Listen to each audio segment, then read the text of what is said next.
All right, all right, all right.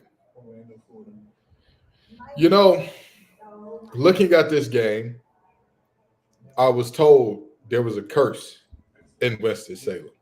Ah, There was something hanging over our heads in Winston-Salem. Russell Wilson couldn't beat it. Phillip Rivers couldn't beat it. You name it. Any quarter, Ryan Finley couldn't beat it. Mike Glennon couldn't beat it. You name it. If they played quarterback for NC State, if their name wasn't Jacoby Brissett, guess what? They couldn't beat whatever that hoodoo or voodoo or whatever it is that was on NC State and Winston-Salem. And Grayson and I told you all week, that this was going to be a win for NC State. All week we told you. I told you Tuesday. I told you Wednesday. I told you Thursday. I told you Friday. I told you this morning. We're going to Winston and we're going to win a football game. And that is exactly what we did. And not just win, but emphatically win. We put a 20 spot on their heads. 26-6 is the final score.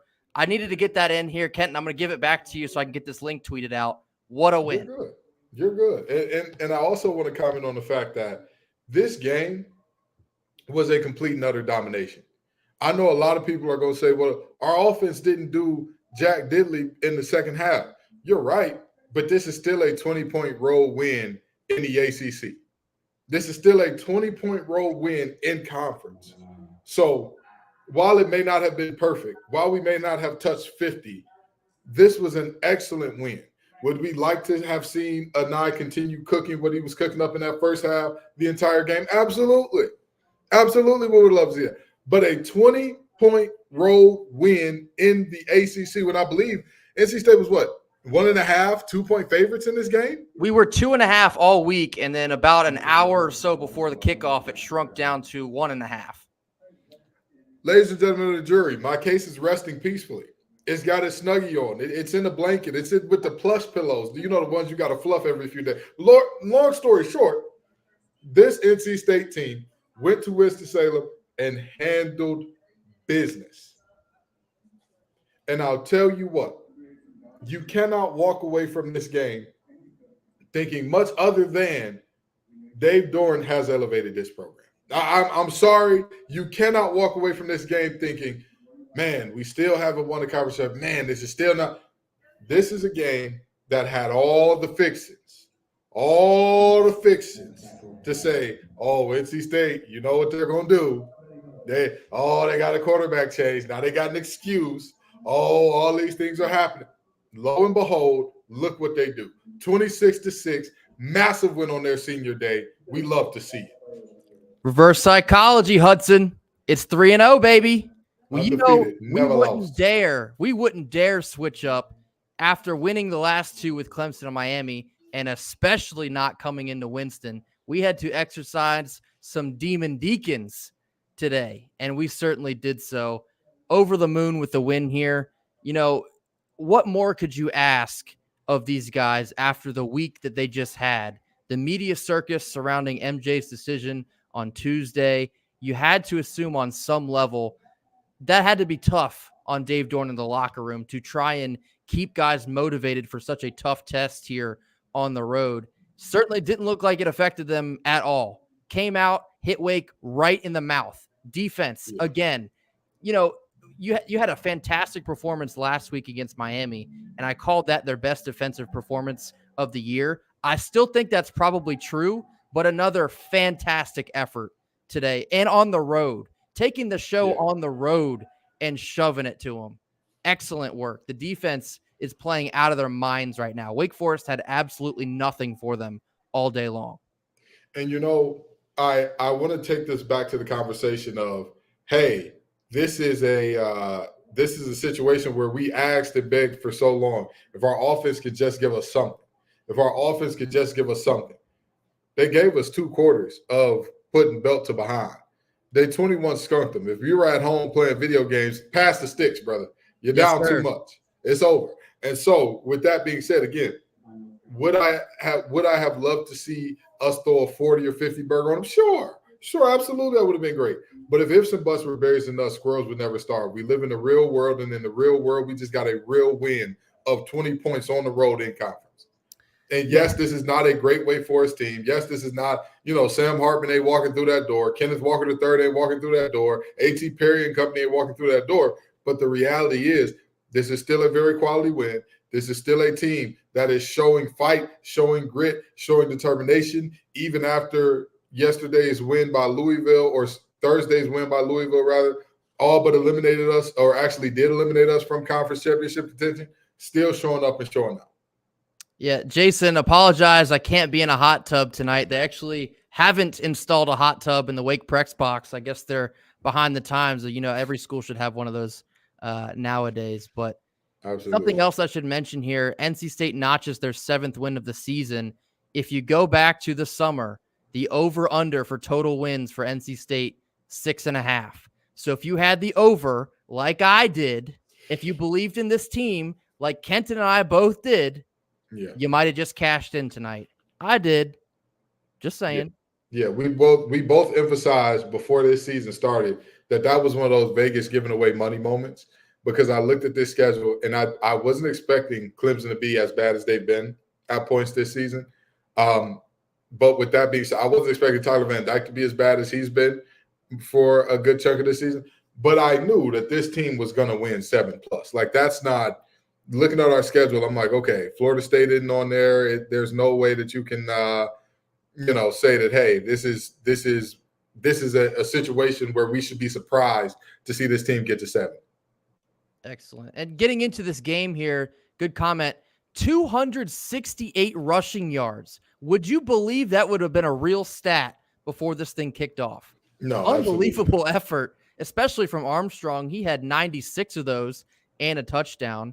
KC had another long run. It was like 65, if I'm not mistaken. 86 total yards for him on the ground. Kendrick Raphael, another solid game. Of course, probably due to the absence of Michael Allen, was injured very early. It did not return, so certainly hoping that Michael Allen is doing okay. But Raphael, 54 yards, very, very nearly broke a couple into the end zone there. Delbert Mims did get into the end zone. He had 35 yards of his own.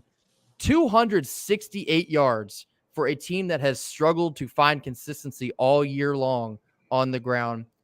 Kudos to the offensive line getting it done today. Kudos to Brennan Armstrong getting it done today. We're going to have a lot more to say about him, of course, but KC, Kendrick, Delbert, excellent job getting it done on the ground. When you can run that effectively all day long, you take a bit pressure. You take a lot of the pressure off of Armstrong. You don't force him into having to feel like he has to do too much, which is a lot of what happened earlier in this season.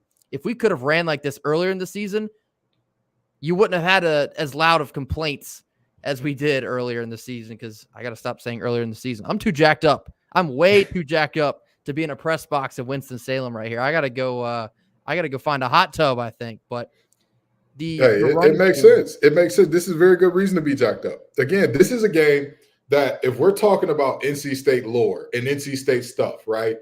We've talked about how the MJ Moore situation is one of the most NC State stuff things to ever happen.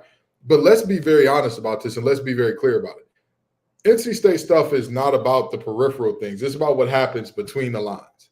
Because who cares if everybody and their mama who means something, or who we think is going to be a baller, leaves the program, if that results in wins?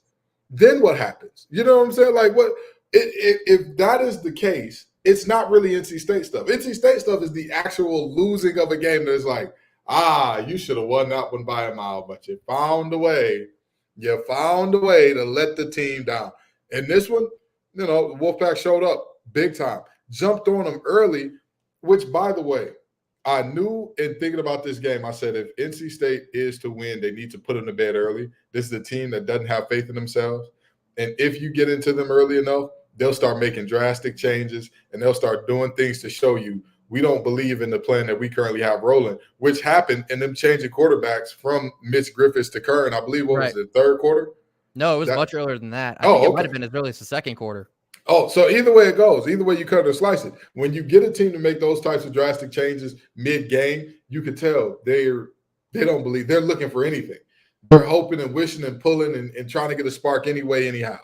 Yeah, they have very obviously discovered a formula here these past couple weeks.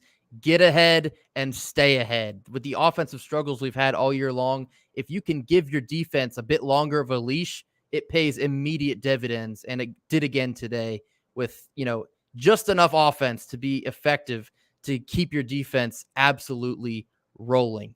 We're going to get further into the details of this game after I pay some bills real quick. Our first sponsor of this live show is eBay Motors. Passion, drive, and patience, that's what brings home the winning trophy. But it's also what keeps your ride or die alive. eBay Motors has everything you need to maintain your vehicle and level it up to peak performance. From superchargers to roof racks, exhaust kits, LED headlights, and more, whether you're into speed, power, or style, eBay Motors has got you covered. With over 122 million parts for your number one ride or die, you'll always find exactly what you're looking for. And with eBay's Guaranteed Fit, your part is guaranteed to fit your ride every time or your money back. That's because with eBay Motors, you're burning rubber and not cash. With all the parts you need at the prices all the parts you need at the prices you want, it's easy to turn your car into the MVP and bring home that win. Keep your ride or die alive at ebaymotors.com. Eligible items only, exclusions apply. I believe the only appropriate place to continue this discussion here is Brennan Armstrong. Yeah. A grown, I can't say the word on this network. You know what the next word is, blank man. A grown man, fully grown man. Yeah. Was it a spectacular performance? No. Was it a good performance? Yes. Was it exactly what we needed? Yes. That you could not ask for a better day from Brennan Armstrong today. Getting it done on the ground and being dynamic enough to still show the threat of it through the air. Of course, the early touchdown to Julian Gray, it kind of got you standing up out your seat a little bit saying, oh, maybe this is a flash of a 2021 Armstrong. Could this offense be taking a massive step here? Ultimately, I believe the answer was no, but much, much, much more effective in round 2 of Brennan Armstrong at the helm here. I mean, the biggest thing which I lamented about Brennan Armstrong earlier in the season was making bad reads and putting the ball in harm's way. He didn't do that today. He objectively did not have many passes where you look up and you're like, what are you thinking, brother? What is going on? Where are your eyes? What's happening? And that's really what you want to see. The reality of what we're looking at with the Brennan Armstrong situation is this is unique. This is a situation that's not super common in terms of a guy gets replaced, the team goes 3-1 without you, and then you're thrust back in, right? But that's what we're seeing. And like we've talked about, he's kept his head down, he's kept working. And again, if Brennan Armstrong can be a quarterback that we can win with, we'll be just fine, right? Yeah. I talked about the 3 categories: with, because of, in spite of. And at the end of the day, if he is not an in spite of guy, if we don't have to win despite his poor play, we'll be just fine, which I think was the case today. And again, much credit to him. Much credit to him for staying involved, staying locked in enough to be prepared when his number was called, or as Robert and I would say, he was relevant when his number was called today. Yeah. And he was prepared to do so. And that takes a maturity, because I've been there. I've been in the locker room, and I'm not going to lie. When it was my turn to be prepared, when my number was called after a bench that I didn't necessarily agree with, I wasn't. Now, granted, I was much younger than Brennan was at this point, but the reality is, it takes a level of maturity to be there, to stay locked in, to stay ready, to stay, hey, you know what? If I'm thrust back in, I'm going to do what I need to do because I've stayed prepared to do what I need to do. He did exactly what he needed to do. I think he sort of teetered on the line of a quarterback you win with and a quarterback you win because of. I still think the defense is probably the because of for this game, as they have been lately. But this was a game where you win with Brennan Armstrong. He made the throws necessary, didn't overexert anything, didn't force anything.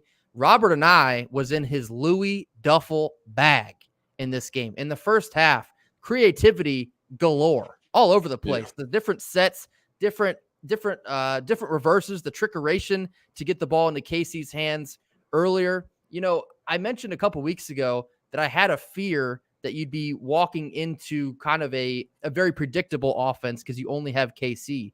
But Robert and I is still finding creative ways to get the ball into his hands, for massive chunk plays down the field. And that will open up and completely deflate a team like Wake Forest right out of the gate. Getting out ahead that early and being able to stay ahead with a dominant defense. You saw the recipe in the very first quarter and rode it out from there. Absolutely. And I couldn't agree more. And I also want to talk about this because somebody in the chat is talking about how good the defense has been, how lights out the defense has been. I'm going to tell you this, right? If you look at all of the games that we played in terms of ACC play, it is I don't think that it's wrong at all to say, again, had our offense given us anything in the games that we lost, we would have been just fine, right? Like, I don't think that that's Louisville, we put up 10 points. Duke, we put up 3. Like, that's the reality of what our conference losses look like. Now, Notre Dame was an absolute disaster class defensively, especially towards the end when things started to the wheels started to fall off. But the reality is this defense is not showing something new. This is who they have been. This is not the exception. These performances that we've seen the defense string together, it's only so long before you start to realize, oh, this is the rule and the poor play was the exception. Because, I mean, that's just what we're seeing. We're seeing a defense that's locked in. We're seeing a defense that's following their blitz tracks almost perfectly to where everything times up in the right way to where somebody's getting home. We're seeing a defensive backfield play with extreme confidence and poise. I talk a lot about the moment of truth with defensive backs, one of the biggest things, because a majority of defensive backs in the country can stay close to a guy.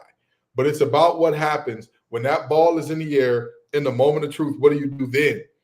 These DBs are doing a fantastic job. Aiden White is Aiden White. We know what he's going to do. We know how he's going to do it. Shaheem Battle is coming along. And people think, well, if we can't throw it at Aiden, we'll throw it at him. And he's been shutting the door lately, doing a good job of not having bad PIs, not, getting hit with deep balls and all that. And the safeties and the nickels, same thing. At the end of the day, other teams have scholarship players too, right? So that catch that I believe it was Banks over Poogie Kennedy for their only touchdown of the day, I could be wrong. Tough one, yeah. Wrong. But that's a play that as a defensive coordinator, you tell your guys, I love that from you. You were right there on him. You made him have to make a highlight catch. And when they do that, we tip our cap. We know that's a scholarship player, and we tell them, now do it again. Do it again. Yeah. And that's what it was. We all night, it was now do it again to Wake Forest in terms of taking big hits when they did catch it, and it looked like it was uncontested, and making very tough contested catches, which they weren't able to. And there's equal praise to spread out through all 3 levels of this defense. The defensive backs tonight were excellent. Aiden White, like you mentioned, absolute clamps on his side of the field tonight. Had several pass breakups that were superior cornerback play. This was the Aiden White that we talked about so much through the offseason, being one of the top corners in this conference and the country. That was the Aiden White we got tonight. Shaheem Battle as well. Another excellent game from Shaheem Battle. He's been stacking very solid performances here lately. He had the turnover bone with that fumble.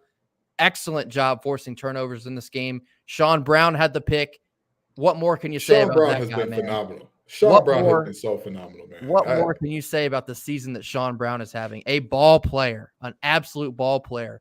And we talk about Brennan Armstrong being ready when his number was called. At least Brennan came in as the starter. Sean Brown came in as a special teams guy. Yes. A guy that, hey, brother, covering kicks and punts is going to be where you make your money this year, okay? That's going to be where you earn your roster spot, where you earn your way to travel. And, the big man upstairs had different plans for him because, lo and behold, he's a starter that's performing, honestly, at an all-conference level. He's performing at a spectacular level, and Poogie Kennedy has been a revelation ever since he's been here as well. This is a really solid group of guys on that back end. And for the first time in a while, we had a leading tackler not named Peyton Wilson. Yeah. And that's because it was Jalen Scott. And I certainly hope somebody has gotten Jalen Scott on the oxygen tank at the end of this one. Return the pick 2 if he's sitting at Panera Bread. Went to Panera Bread and got a pick 2 for himself. 100 yards back to the house. That was kind of the exclamation point on this one. And I had just tweeted after the field goal from Narveson with 24 points. I said, well, clearly this is all we're going to get because 24 has been our number all season long. Lo and behold, we have one of the weirdest plays I've seen in NC State history for a long time here. 100-yard pick 2 back to the house for Jalen Scott. with the exclamation point. Excellent effort there. Peyton Wilson is always Peyton Wilson. He's a factor regardless, but in a sense, it's almost nice to see someone else take a step above Peyton for a game. So shout out to Jalen Scott in this one. So, and I want to say this about Jalen Scott. In terms of him getting better and better and better as the weeks go on and all that, at this point, I'm ready to say he has stepped into that role as the next one up. He's arrived. Tony Gibbs' linebackers. Absolutely. I'm willing to say that he has reached that level to where I'm not just like surprised and excited when you do things. I'm expecting it of you, brother. I'm expecting you to come by and show up and do good things in terms of being a potential leading tackler, in terms of being a guy who can do special things in the passing game, whether it be getting after the quarterback or dropping in coverage. And I'm going to tell you this. I said it the day I saw him. I said, if he can play 3/4 as good as he looks, he will be everything we dream of and more. Because, again, the boy is built like a Greek god. He's got the face of a model, chiseled jawline, and all that good stuff. And I looked at him and I said, oh, that's a linebacker there. That's a linebacker if I've ever seen one. And lo and behold, he's piecing it together. He's starting to get it. It's all starting to make sense for him. He's phenomenal. This defense – I mean, again, we haven't even got to the defensive line yet, and we've used the words amazing, elite, all-conference, all-American, all that stuff so much already. Yeah, so rounding this out with the defensive line, we had mentioned on Thursday that Wake Forest is one of the most sacked teams in the country, and a couple plays early on, you had Savion Jackson shot out of a cannon back there in the backfield. He had 2 sacks right out of the gate, had constant pressure back there all game long. CJ Clark had an excellent game getting in the backfield multiple times. Davin Vann, of course, you know the story on Davin Vann. His stock continues to rise. Defensive line was eating all day long. They did exactly what you expected them to do against a offensive line for Wake Forest that has struggled all year. So shout out to the defense, man. You cannot give them anywhere near enough credit. They're meeting expectations and then taking it a couple notches higher seemingly every game these past couple weeks. So couldn't be happier with the way they're playing. Yeah, and our Mike linebacker play has gotten better as well. Our Mike linebacker play, again, it has lagged behind. Obviously, Peyton Wilson is our will, and Jalen Scott doing what he does, it getting better. The Mike linebacker play is still a little bit behind, but they're catching up. They're getting there. It's getting to the point where I'm not like, oh, my God.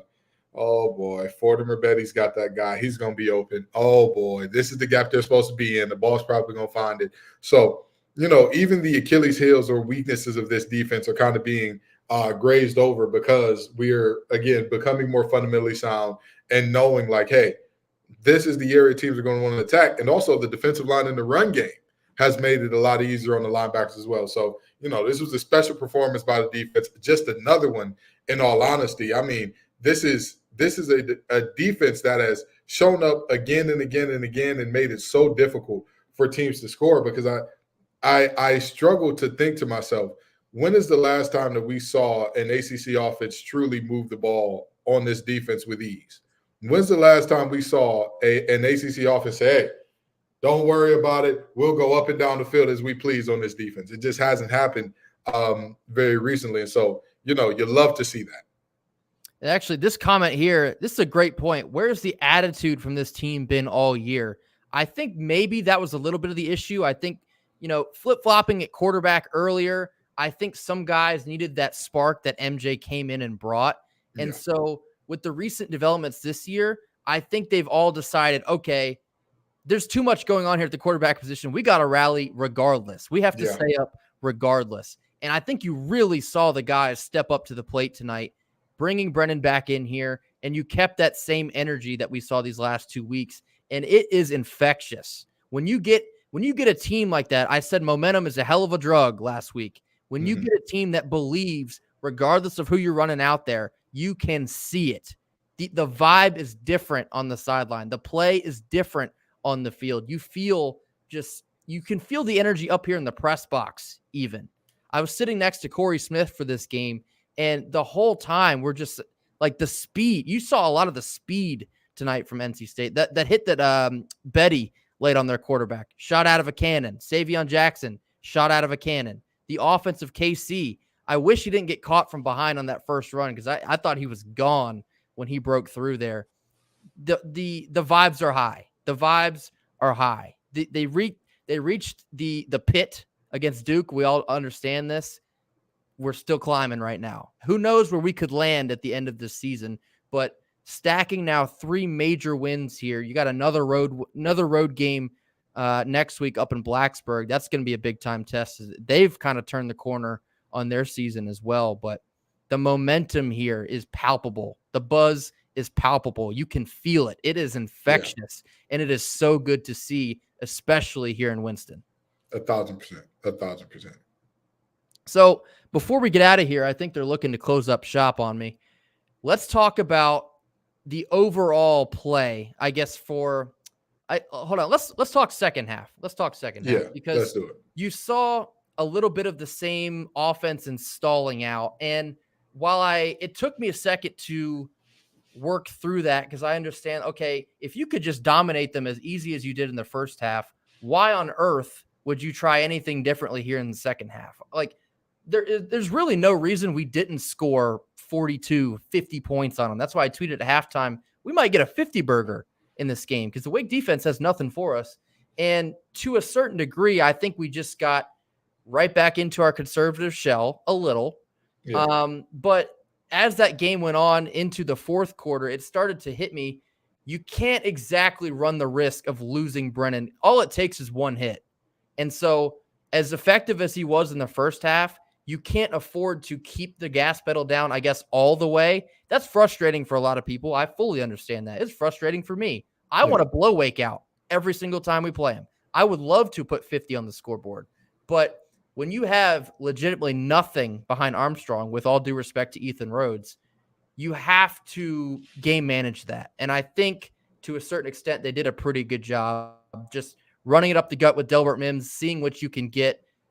From an offensive standpoint, it does feel gross because we're tired of the 3 and outs this year. We've had far too many of them. Yeah. But the game management there toward the end, that is what you had to do. There really is no other option at that point. And I want to make one thing clear. This was, to me, somebody said it in the comments. You don't have to win by 50 to have a dominating performance or a good game. This is the prime example. This was a game where we controlled the clock, we controlled the pace, we did what we wanted to do. Was it as many points as any fan would like to see? No. But if you're controlling the pace of the game, if you're saying, hey, we're going to get on the field, we're going to take our sweet time, we may get a first down or 2 on the drive, and, I don't think that we should have went into that shell as early as we did. I don't think we should have did that early in the third quarter. I wholeheartedly disagree with that. But once you get to like the fourth quarter and you're looking at, hey, we're up 20 points here. What are we really doing? What do we really need to – who do we need to prove anything to? And mind you, even with that kind of toned down offense, we saw 2 possessions where Braden Narveson had kicks that are very makeable for him.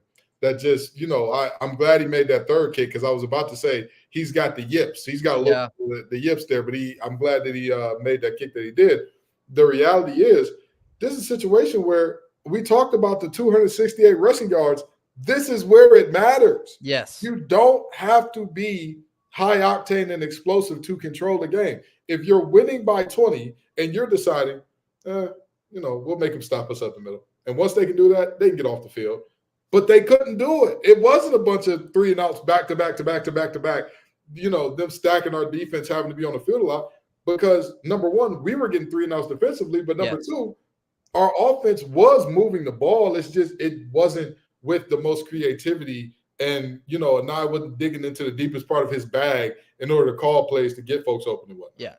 Yeah, I see a couple comments that this game was a Dave Doran special. It was a Dave Doran beauty. And that actually is very true the more you think about this here. Yeah. You build a little bit of a lead. You see that you can blow them out, but there's simply no reason to, I guess, risk further, injury, circumstances, whatever you want to call that. Yeah. It is kind of the classic signature Dave Doran win, but nonetheless, couldn't be happier with a 20-point win on the road in Winston, a place, again, we have only won, once since 1995? Yep. Yeah. It's been we have not won much there. I can guarantee you that much. I may not know the exact number. I know we have walked in there and walked out with many a L to Wake Forest teams that are just as bad, if not worse than this one. Yeah, absolutely. So we're going to get out of here. I think they're going to turn the lights off on me here if I stick around for too much longer, but greatly appreciate everyone that has joined us here on this late Saturday afternoon. Big time win in Winston. Again, NC State wins by a score of 26-6. Got a lot to talk about. Last comment on screen. We need to get that last comment on screen. The one about after Duke. No, it's a great point. If you would have told us just a couple weeks ago after that Duke game that at this point, after this game tonight, we were going to beat Wake in Winston and move to a 7-3 record, I don't even know what I would have told you. It might not have been clean to be on this show right now, because what a turnaround from what we saw in Durham about a month ago. Yeah. And that is credit to the guys. Probably a lot of the credit goes to Peyton Wilson. Talk about that toughness. They're tough now. They're playing very tough now. Credit to the coaching staff, keeping these guys on task, blocking out all the noise, coming on the road and getting this win. That's a big time win for this program. It's a little bit of a broken curse, I guess, if you could say that. I would like to win here in consecutive trips before I talk about breaking a curse, but absolutely, that's a great win. That's an absolutely great win. The momentum is still rolling. We need a whole lot more of it next week, but we'll cross that bridge when we get there. We've got a lot to talk about on Monday and Tuesday, putting a bow on this game. We're going to mention some of the NC State basketball win over Abilene Christian. I guess by Monday that'll be old news, but a lot of things to like on the basketball team as well. But as always, thank you all so much for jumping in this live stream with us. We greatly appreciate all the support. I saw Mike in here in the comments earlier. I met him at the Wolfpack Club pregame. It's great to meet some of y'all today. What a day. What a day for NC State coming on the road, getting the win in Winston-Salem. But be sure to drop a like on this stream. Put your comments in the comment box. I'll get to each and every one of those. Mash that subscribe button, and we will see you, as always, on Monday. Until then, go Pack. Go Pack.